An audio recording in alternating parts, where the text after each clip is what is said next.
Open the door! I'm already late for work. Are you refusing to let me leave? Seriously? No. You're just a house? Exactly. So why am I acting more grown up than you? Nia was not always like this.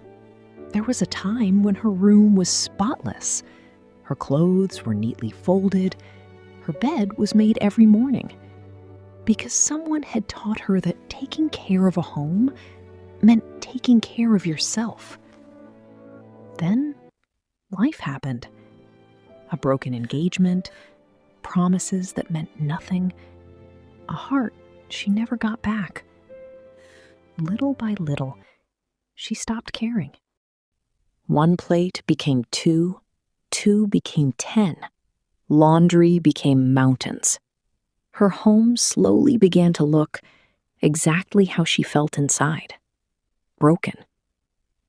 When her landlord sold the apartment, Naya packed everything she owned into a few old boxes. She wasn't looking for a fresh start. She was just looking for somewhere cheap. That's how she found the little pink cottage. She had no idea the house had been waiting for someone exactly like her. The old landlord smiled as he handed her the key. The rent is cheap. Nia grinned. I noticed. He looked toward the house. Just don't neglect it. She laughed. It's a house. He smiled. Yes. And it notices everything. Before Nia could ask what he meant, the old man had already walked away. She looked back at the cottage.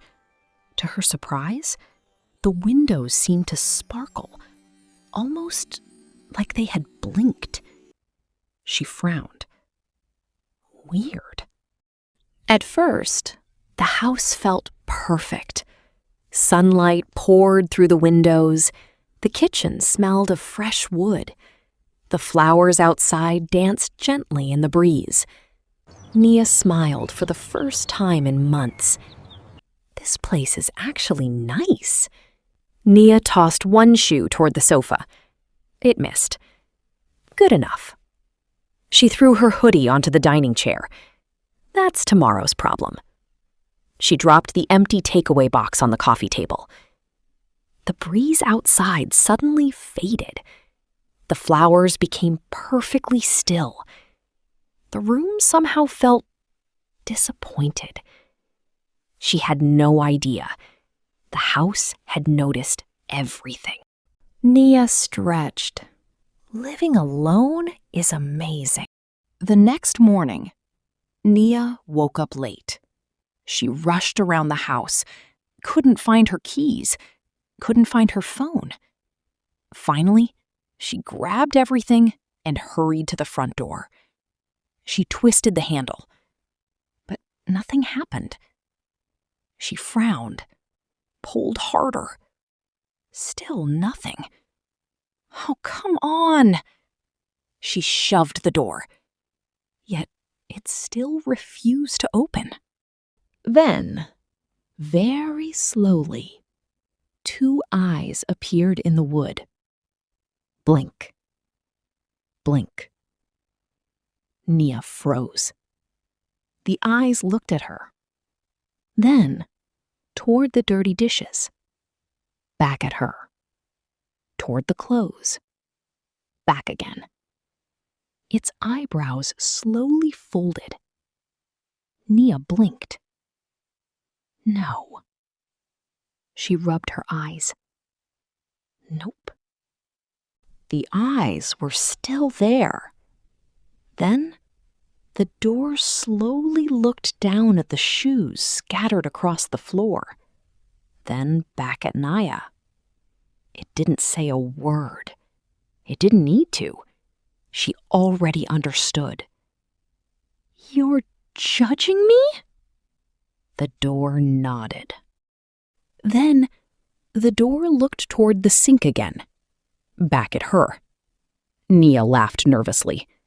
This is ridiculous. She reached for the handle again. Still locked. You expect me to wash the dishes before work? The door blinked once. Seriously? No answer. Only another disappointed look. Nia sighed dramatically.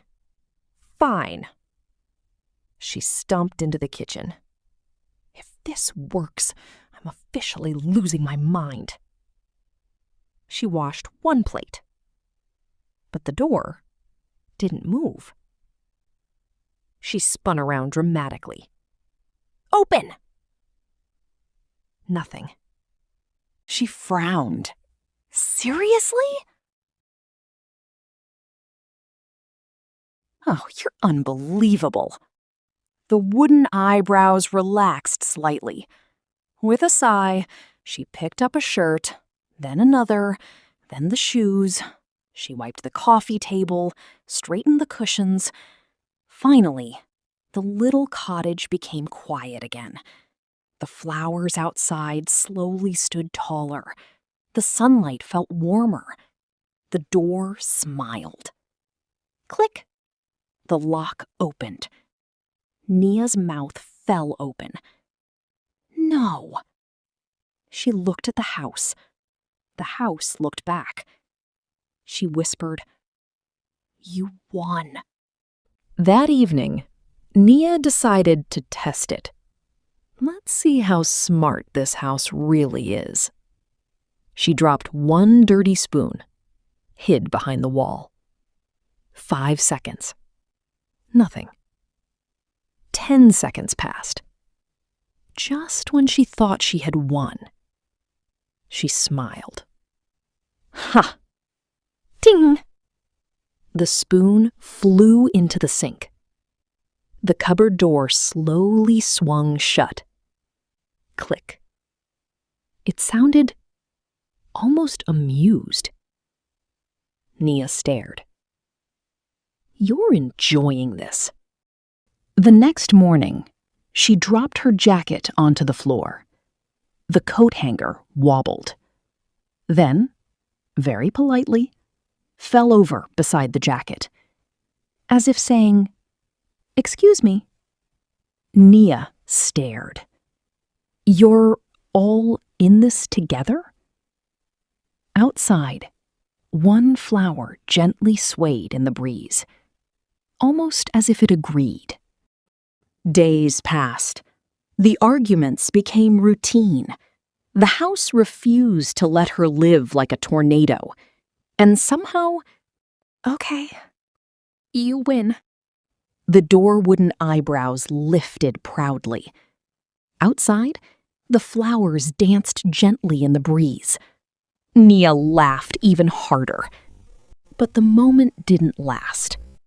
Bzzz. Her phone vibrated. A notification. Someone had tagged her in a photo. She smiled absent-mindedly, then opened it. Her smile disappeared.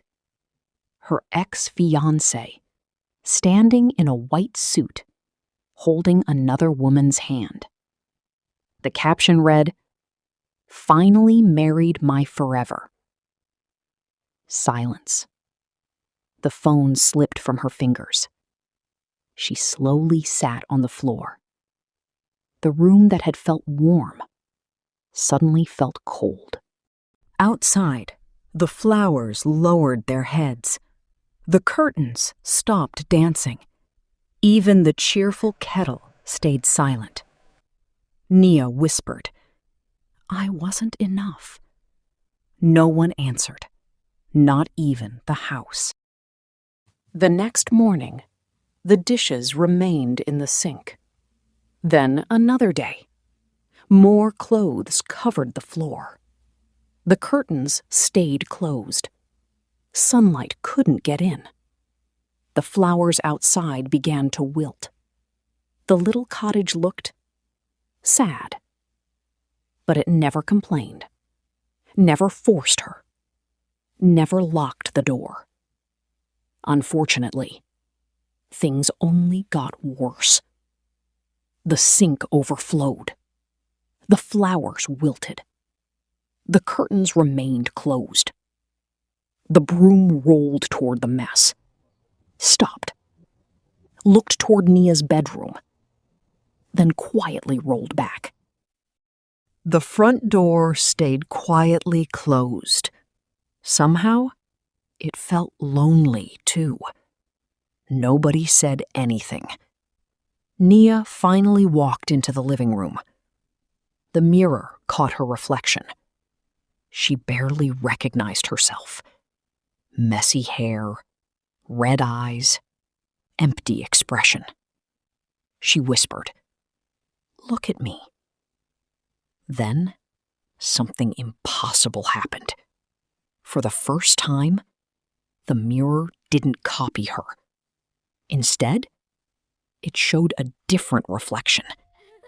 A younger Nia, laughing, cooking with her mother, folding clothes together, dancing while sweeping the floor. Nia froze. A tear rolled down her cheek. I miss her. She wasn't talking about her mother. She wasn't talking about her ex. She was talking about herself. The mirror smiled gently. And for the first time since the wedding photo, the flowers outside bloomed again. That afternoon, Nia noticed something she had never paid attention to before. To her surprise, at the end of the hallway stood a small wooden door she had never noticed before. Unlike every other room, this one had no handle, just a tiny golden keyhole. She frowned. Was this always here? Curious, she pushed against it. Nothing. She knocked. Silence. Then, a small wooden sign slowly appeared. It read, "Not yet." Nia blinked. Excuse me? The sign disappeared, as if nothing had happened. A few days later, the old landlord came by to water the roses outside. Nia hurried over. I have a question. He smiled. I know. She pointed at the front door. Does that happen to everyone? The old man pretended not to understand. The eyes, the flowers, the mirror, the door that refuses to let me leave. He looked at the little cottage for a long moment, then chuckled. Has it smiled at you yet? Nia paused. Yes. He nodded proudly. Good. She frowned. Good? That's your answer? He picked up his watering can. Some houses protect walls. Then he looked back at her and said, This one protects people. Before she could ask another question, he walked away, leaving her with even more questions. That evening, Nia finished eating. She carried the plate to the sink. Then she stopped. No one was watching. The house said nothing. The door didn't move. The flowers stayed still. She smiled to herself. I'm cleaning because I want to. She washed the plate. Not quickly, not reluctantly, just peacefully. The kitchen lights glowed a little warmer, almost like the house was smiling, without interrupting her victory.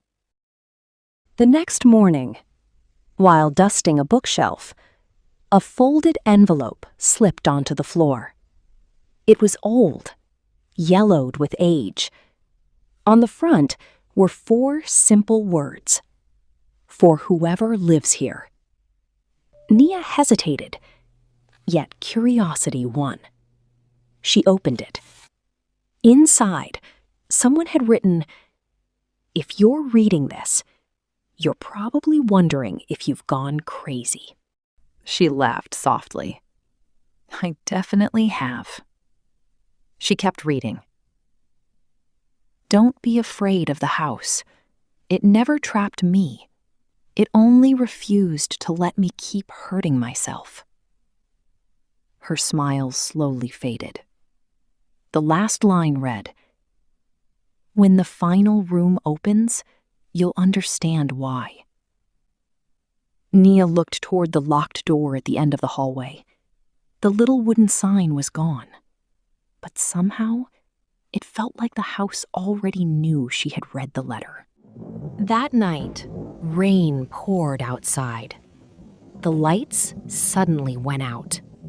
The cottage became completely dark. Only lightning lit the room. Nia reached for her phone. No battery. She swallowed nervously. Hello? Silence. At that moment, tiny golden lights appeared.